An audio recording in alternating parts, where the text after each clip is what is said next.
Bonjour peuple de Dieu, bonjour bien-aimés frères et sœurs, que le Seigneur nous bénisse ce matin. Personnellement, je louerai parmi les peuples, Seigneur, je te chanterai parmi les nations, car ta bonté s'élève jusqu'au ciel et ta vérité atteint les nuages.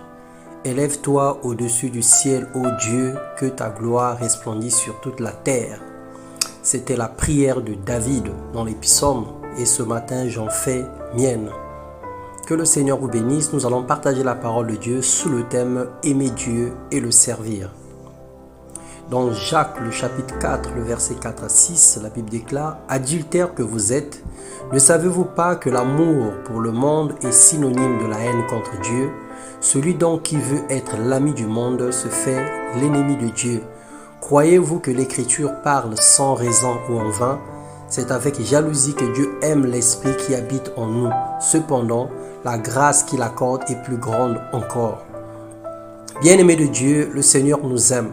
Il a prouvé son amour envers nous alors que nous étions encore des pécheurs. Christ est mort pour nous.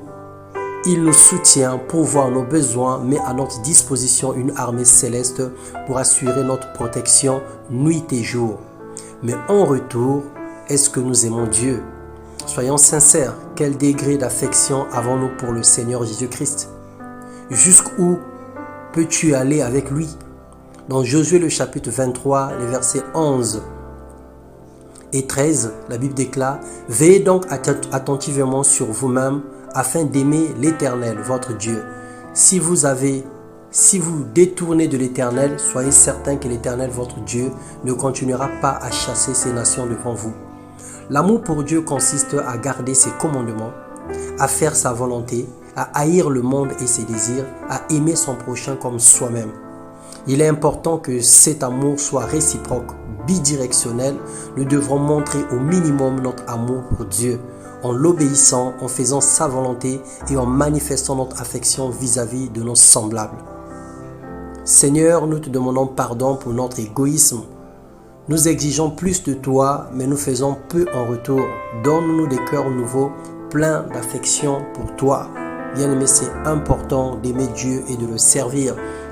Le service nous protège, le service nous élève, le service nous garde dans l'amour de Dieu. Parce que la Bible déclare que vous me servirez et je vous bénirai, j'éloignerai la maladie du milieu de vous. L'héritage de serviteur de Dieu est tel que toute âme forgée contre nous sera nulle et sans effet. Le Seigneur est redevable de personne. Il se souvient de tout ce que nous faisons pour lui et surtout si nous le faisons avec désintéressement, avec beaucoup de dévotion et un zèle pur.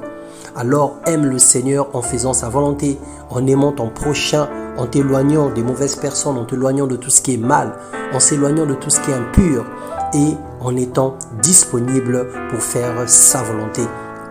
Que le Seigneur nous donne ce cœur, le cœur de service, parce que nous sommes imitateurs de Jésus-Christ. Christ avait le cœur dans le service. Il est venu non pas pour être servi, mais il est venu pour servir le monde. Et nous devons être ses modèles, nous devons le suivre, nous devons marcher comme lui il a marché. Et nous devons faire comme lui il a fait. Et nul n'est plus grand que le maître. Lui qui est notre maître, nous ne pouvons pas prétendre être plus grand que lui. Nous ne pouvons pas prendre des positions d'autorité, des positions de domination sur les autres, alors que le plus grand dans le royaume des cieux, c'est celui qui est serviteur des autres. Bien-aimé, que l'humilité te fasse voir les autres comme étant supérieurs à toi. Ce n'est pas une faiblesse, mais c'est plutôt un élan de maturité. C'est plutôt une façon d'exercer l'amour de Dieu envers nos semblables et d'obéir à la volonté de notre Père.